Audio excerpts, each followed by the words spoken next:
Chapter 51, A Trade of Stories of Three Devotees. Present chapter begins with the narration of the story about the establishment of Hari Sitaram Dikshit, that is Kaka Sahib in Shirdi. Many stories about Kaka Sahib are known, but how did he come to Shirdi in the first instance? That is not known to all. The meeting of three devotees with the Sadguru is an opportune time, is narrated in this chapter. This most purifying chapter brings contentment to the Guru's devotees. Kaka Sahib Dikshit, who did not even know the name of Sai till 1909, became a great devotee of Sai later. After completing his university education, Nana Sahib Chandorkar came to Lonawala. His house is still there today. Chandorkar and Dikshit, the two old friends, met there in Lonawala after many years. In London, while boarding a train, Dikshit's foot slipped and he fell. Despite many remedies, his injury did not heal.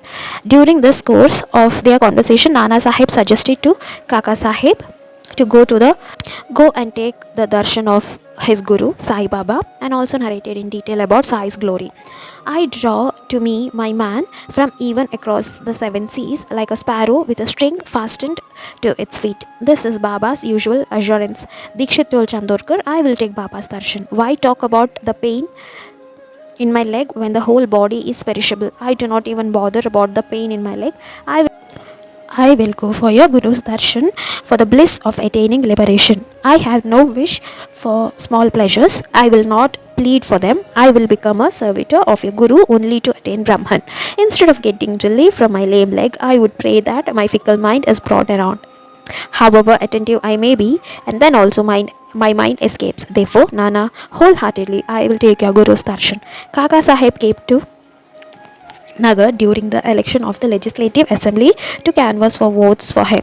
He stayed with the chieftain there by the name Baba Sahib Mirikar. Mirikar, the Mamlatdar of Kopagaon, came to Ahmednagar to see the exhibition of the horses.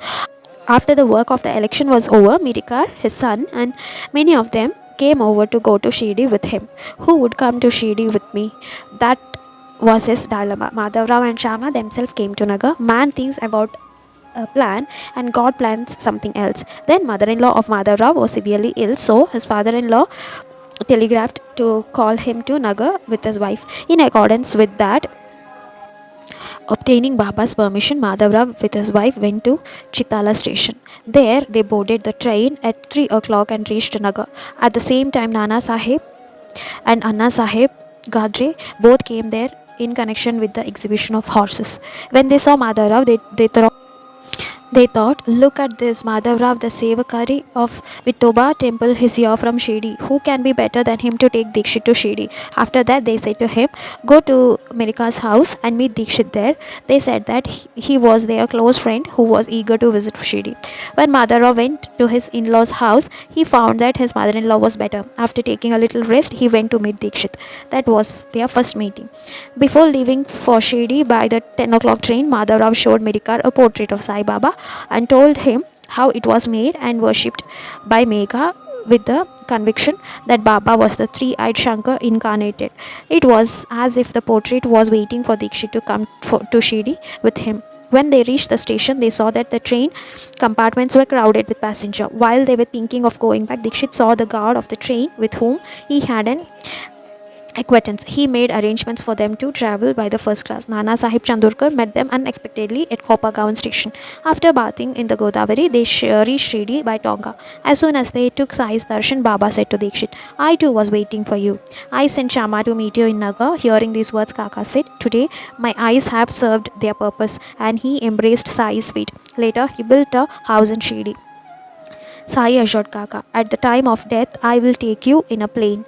Hemant Pant was fortunate to witness the truthfulness of Baba's words. Once both were sitting on a bench in a train, engrossed in the stories of Sai, when he seemed to take off suddenly in a plane by placing his head on Hemant Pant's shoulder. In this normal condition, Dikshit's light merged with Sai's by flying away to him. This was in Shake 1848. According to the Hindu calendar, the month of Ekadashi, Jyesht Ekadashi. In the year 1926, concentrating at Sai's feet, Dikshit had completely lost his ego and dedicated himself to Lord Krishna and attained union with Brahman.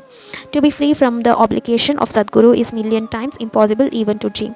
If one thinks to give the Chintamani to the Sadguru, it will only increase daily anxieties. If one offers Kalpataru to the Guru, then the Guru is the benefactor who grants something that is unchanging without alternatives. If one gives paris to him, then the paris will only turn the iron into gold, whereas Guru will make one savor the divine knowledge. If one decides to offer one's body as a worship to the Guru, then also it is perishable. Therefore, the complete faith prostrate the whole body in salutation and place your head at feet of the Sadguru.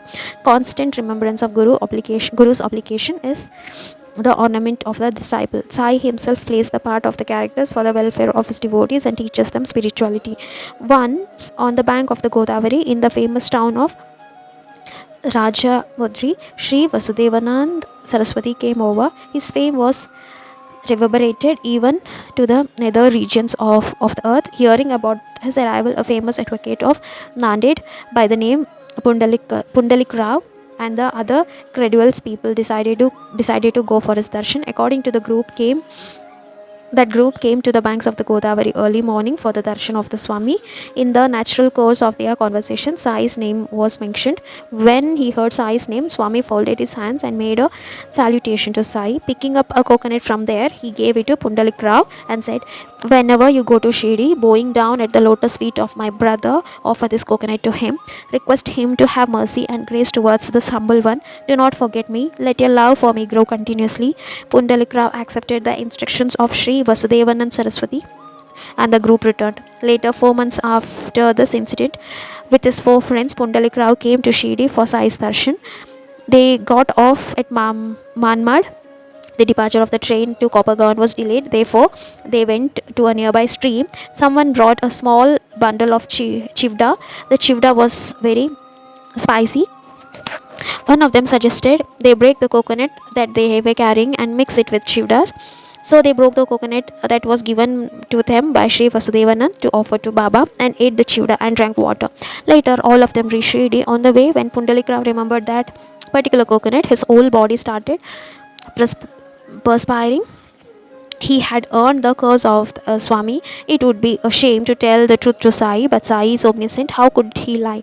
He was in a dilemma. Everyone took Sai's darshan and sat there. The saint sent messages by telepathy without a bit of worldly expenditure. At the time when the Swami had given the coconut to Pundalik Rao, he had already sent a message to Sai by telepathy.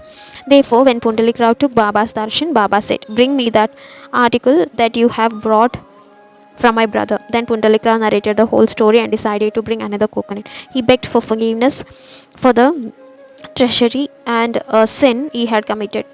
Then Baba said, "Why did you take the coconut when you were not going to take care of it? The worth of that coconut cannot be matched with giving another one. No matter how many you give, the coconut was broken by my violation. Why do you unnecessarily take the doership? Do not feel proud of doing the meritorious as well as sinful deeds. Both have the same effect. Be egoless. You would meet me, so the coconut was entrusted to you. After all, you are my children. The coconut that you have eaten is good as being offered to me." The pride of Pundalik Rao and the other dissolved. Now Hemantpan narrates the experience of the third devotee. In the village in Bandra Taluk, there lived the Durandar brothers who had love for saints. They were staunch devotees of Sri Ram. Durandar Bala Sahib was one of them, and he was a devotee of Vittal. He was honored in every princely court. In the year 1878, he was born in the Patare Prabhu caste in the house of a devotees of Sri Ram. Balaram was an advocate. He was well versed in philosophy.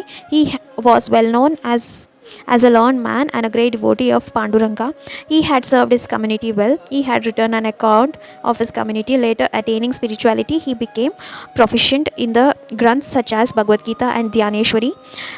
Then he became a devotee of Sai on 9th June 1925 at a young age. This great devotee of Sai, after finishing his journey in this world, merged in Lord Vittal. In the year 1912, in the month of April, the Durandar brothers got the opportunity to have Sai's darshan.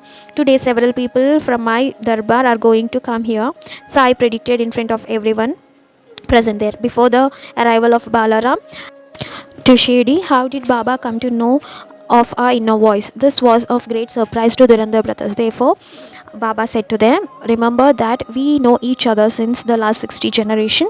Balaram and his brother stood before Sai with folded hands. Balaram's heart filled with happiness when he had Sai's darshan. Tears of joy fell from his eyes. Seeing his state, Sainath was pleased and he began preaching to them all. "He who worships me in the moonlit fortnight when the moon is waxing is blessed. He who does not waste even half a moment likes to worship the Lord.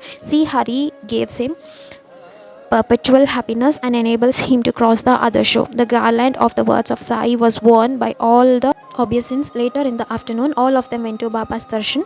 Modest Balaram began pressing Baba's feet.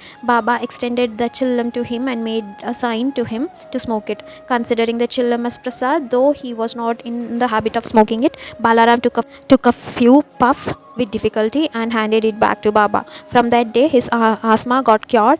But one day, in between, Balaram got a cough. No one could know why it happened. Later, it was discovered that Baba had left his mortal coil on that day itself. Thereafter, Balaram never suffered from cough again. On one Thursday, at the time of the Chavdi procession, the devotees waved the 5 wick lamp over Baba. At that time, Balaram experienced Baba's face appeared exactly like the image of Panduranga. Since then, Balaram had established his faith at Sai's feet and it never ever wavered even slightly. Om Shri Sai Nathaya Namaha.